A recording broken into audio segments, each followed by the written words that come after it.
Hello and welcome back to the channel. Today we have this position. It's white to move in draw. Right now we have this pawn on f2, ready to promote in the next move. Unfortunately, the knight and the bishop, neither of them can stop the pawn because it's a light square. So what can we do about it? If you thought about playing the move knight to f7 check, well, the king can just go here, and now we have no possible way to actually stop our opponent. Here to attack the pawn, he can safely promote. We don't have a check, he can just grab it, and that's going to be losing for us. So it's not a check. And trying to go back with the bishop is not going to do much, it's going to promote, so we have to make a forcing move, like a check. So that's a good move. Checking here on g7, right? Okay, so now black here has two options, either to take the pawn or to move the king. So for example, if he moved the king, this will be a draw. The reason for that, because we can play right now in this position, knight to g4. Now we're attacking this pawn.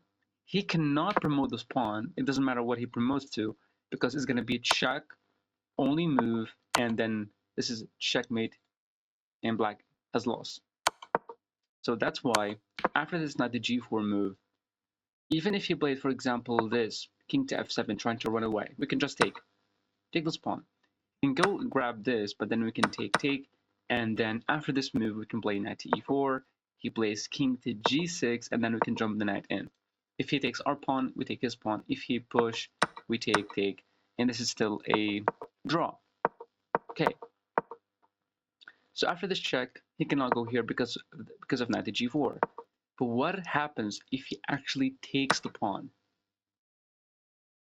Well, if we take with the bishop, this is completely losing because he's just going to take back, and there's no possible way for us to stop the pawn from promoting. So we don't take the knight, we give a check, forcing the black king to go here, and now we play bishop to c5. See, the idea behind bishop to c5, we're attacking the pawn and we want to take it. So for example, king takes knight, bishop takes pawn, and this is a draw. Yes, he can try to target this pawn, but we can protect it for a little bit, and then we can try to get the king over here, and whenever the pawn pushes, we can just sack the bishop for it, and that's going to be a draw. Right? Okay. But what if he did not take the knight? What if he promoted to a queen? Now what are we going to do? Well, the thing is, the crazy thing about this position that it seems like a draw, right? It seems like a draw because white, after this knight to h6 check, as you can see, he cannot go here because of the bishop. He has to go back to the corner. Now this seems a draw after only one move, which is bishop to d6.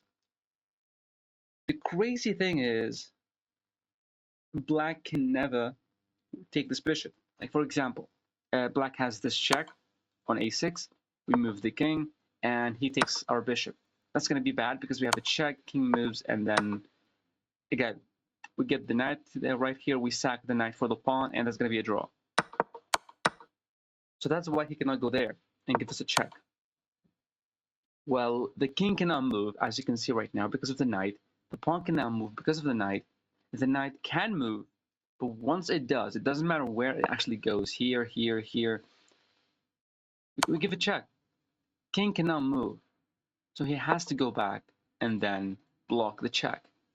So none of black's pieces can move, none, right? Because of this pin. Black can play many checks, like, for example, in this position, we can move the king here to b2. Plays this check, we can move back, we can move forward, like king to b1 is still fine. He can never take because of this check, king here, and then we win the queen. So what happens? Well, the idea behind this position that this pawn and this bishop can never be taken. The reason for that is going to be an immediate check, immediate fork, and then we're going to win it back. The most important thing is not to blunder the bishop with the check. That's the most important thing. You can blunder the bishop, okay, but not with the check. Because if he takes with the check, we know we don't have time to play this move. We have to move the king, and that's going to be losing. So the idea here is just that We're stopping him from moving, and the queen alone cannot do anything, because the queen cannot capture either the bishop or the pawn or the knight, and his knight and his king and his pawn cannot move. So he can just keep giving checks all over the place and still going to be a draw because of this beautiful fork at the end that's going to win us back the material, and then we have to sack one of the low material pieces for the pawn, and that's going to end up being a draw. Thank you for watching.